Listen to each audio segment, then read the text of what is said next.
اعوذ باللہ من الشیطان الرجیم، بسم اللہ الرحمن الرحیم۔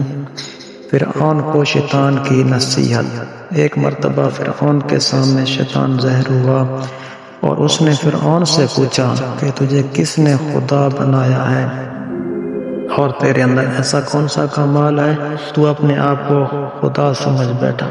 تو فرعون نے کہا، میرے پاس بہت بڑی طاقت ہے، میرے پاس بہت سا سونا، چاندی، ہیرے، جواہرات ہیں اور میں بہت بڑے ملک کا مالک ہوں۔ شیطان نے پوچھا، اور کیا ہے تیرے پاس؟ فرعون نے کہا، میرے پاس اندرونی ایسی طاقت ہے جو تیرے پاس نہیں ہے۔ شیطان نے کہا، دکھاؤ۔ فرعون نے فوراً حکم دیا، اسی وقت 1000 جادوگر بلائے جائیں اور وہ سب مل کر اس شیطان کو اپنی پھونکیں اثر سے اڑا دیں۔ اور انہوں نے اپنا جادو دکھایا۔ شیطان کو بھی اللہ تعالیٰ نے بڑا علم دیا ہے۔ شیطان نے ایک پھونک ماری جس سے سارے جادوگروں کے اثرات ختم ہو گئے۔ دوسری مرتبہ پھر ان 1000 جادوگروں نے اپنا جادو دکھایا۔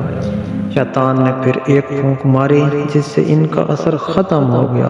ان جادوگروں نے پھر آخری جادو دکھایا۔ شیطان نے پھر ایک پھونک ماری اور ہنس کر کہنے لگا، تم اگر ایسے 1000 جادو بھی دکھاؤ تو میرا کچھ بگڑنے والا نہیں ہے، سب ہوا میں تحلیل ہو جائے گا۔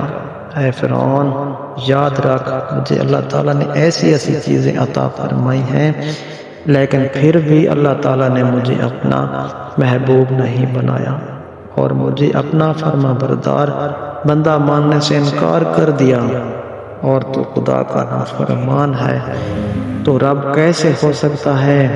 علماء کرام اس واقعے کے بعد لکھتے ہیں کہ انسان اگر خدا کی نافرمانی شہوت کی وجہ سے کر لے تو اس کا گناہ اللہ تعالیٰ معاف فرما دیتے ہیں۔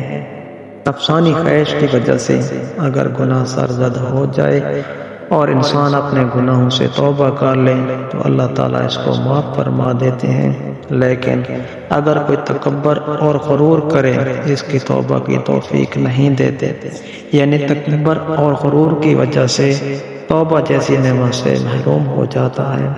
دعا ہے اللہ ہم سب کی حفاظت فرمائے، آمین ثم آمین یا رب العالمین۔